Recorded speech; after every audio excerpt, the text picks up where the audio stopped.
Welcome to Real Food. Today I'm going to cook an experimental dish, and I'm going to call it Japanese spinach curry on rice.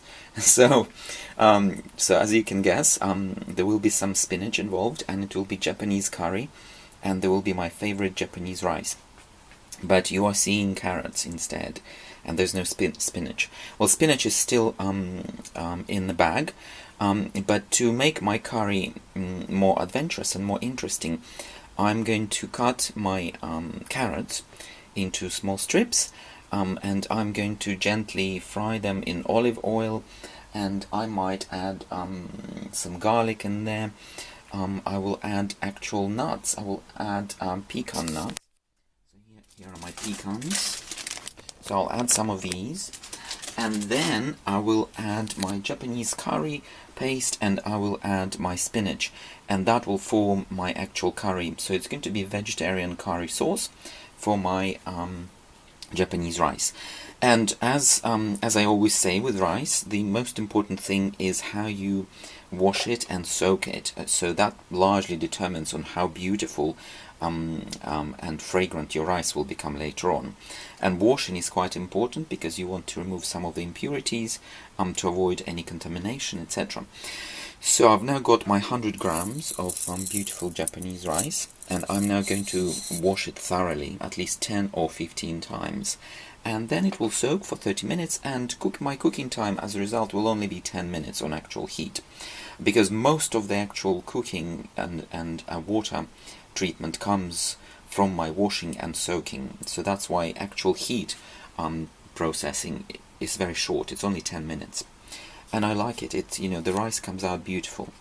So I'm going to get on with it and show you progress.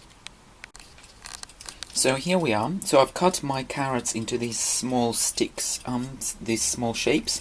I think this is perfect because this way they won't require much heat and much cooking. They will require much less time. And I'm also going to add some garlic here and sprinkle all of these lovely vegetables with olive oil. And then I'm going to slowly grill them on very low heat. Oh. Okay, well that was my rice. My rice had its 30 minutes of soaking, and I can now also put my rice on heat. Sorry about this, very loud. I've got this really funky looking clock. It's like an egg, and it produces that very loud noise. Okay, so this is now ready to go on heat really. And I will be gradually adding garlic. Also, at the same time, I am now ready to put my rice on heat, and it will require about 10 minutes of cooking time. Okay, my rice is now going through its 10 minutes of steaming and cooking. And I've just also added my garlics to my carrots, and I can already smell this beautiful garlicky aroma.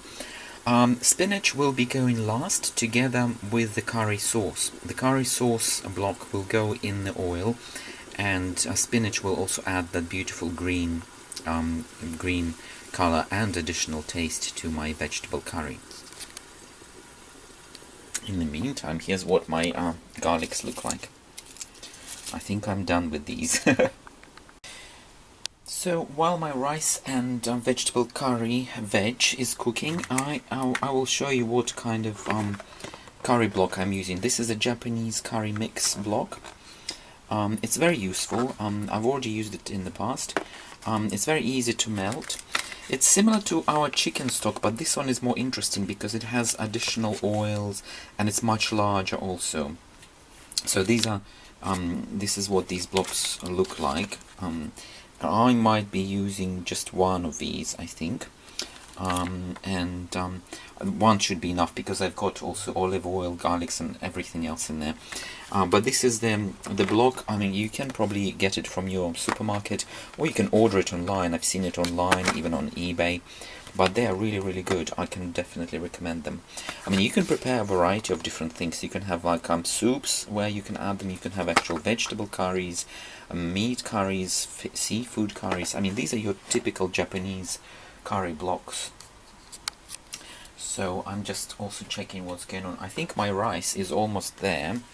Let me show you what my rice looks like. See, it's already beautiful, fluffy. I think it will be another couple of minutes, and I can switch off heat completely. But it's looking good already, and so does my carrot and garlic veg in olive oil. So okay, so in a few minutes I will be adding adding actually pecan nuts, which I wanted to add to my curry, and I think I might do it now. So my pecans are going in, and then after that my spinach will go in, and then my Japanese spinach, carrot, garlic, and pecan nuts curry will be ready. So I'm going to add my curry block now. It will melt gently, and my vegetable curry will begin to look like curry with this block. So you can see how it melts and how all these spices are beginning to spread. So here we are. It will dissolve completely, and then I will just let it simmer on very low heat, and I will be adding my spinach, and spinach will also start melting and turning into a green paste, and this green paste together with curry will be my basically sauce. So here we are.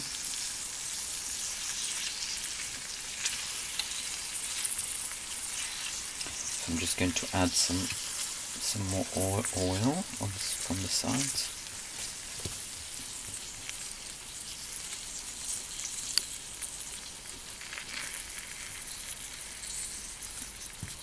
So, and you can see I've added my pecan nuts.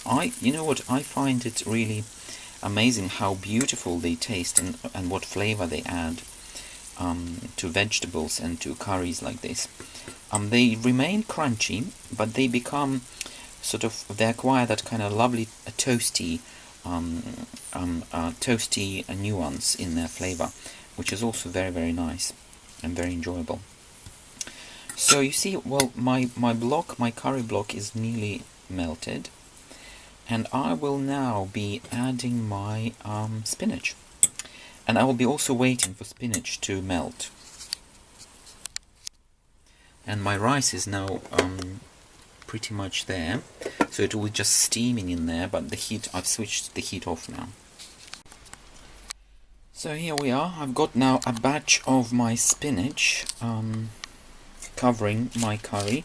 I will wait for this spinach. What will happen as it warms up, and the heat will break it down a little, and it will turn into a paste-like, very soft green paste. So that's what I'm after really here. So I'm going to cover it and let it cook for a little bit until it sort of melts down and mixes with my with other vegetables, and then pretty much after that it will be ready. The curry block does have some salt, but if you are doing something similar, you might want to add a little bit of your own salt, or what I sometimes do, when my rice is finished, I will sprinkle it with soy sauce, because Japanese never add they never add salt into their rice. This is because they like their sauces. They use soy sauces. There's so many other sauces, and all these sauces that they add later, they're all salty. So they don't want their rice to be salty, because they want to create additional flavors, additional tastes, and additional combinations with their sauce. So, and I'm doing the same. So this will be mildly salty, but then I will add some soy sauce, and altogether it will, I think, work really well. So my spinach, I think, is now settling, and this is exactly what I wanted out of it. So it's becoming softer, and it's settling down. So now I can probably mix it yeah, it's becoming lovely and easy to manage now. So I can now mix it with my other ingredients, and I think it will turn even softer in a few more minutes. But my carrots are already beautiful, and my curry is infusing now, both my carrots and... So you see, my curry is a little unusual, so my curry isn't very creamy, but that's because I don't want it to be too spicy, and I don't want it to be too runny, because it's going to go on top of my rice, and this is going to serve as my rice basically companion. So this is going to be my companion vegetable curry for rice, and this is what I generally like. So I like my vegetables to be grilled in a kind of almost European style, but with a touch of Japanese curry, and very healthy greens and carrots that are very good for your eyes. There's better carotenes in there. And you know what they say? They say carrots are actually better absorbed and digested when they are cooked, and when they do have oil in addition to heat processing them. So I think my curry is nearly there. What do you think, guys? I think it's ready, yeah. So what I will do, this curry will then go on top of my rice, and basically this is it. I'm done. Hopefully you like what you saw, and this gave you a few ideas of what you can do with basic ingredients during these cold winter months. And please do share your own comments, your own ideas of experimental dishes, inventive dishes for cold winter months. I really like reading all the comments, and I will try maybe and even make one of your recommendations. So let me wish you bon appetit, and we'll chat again soon.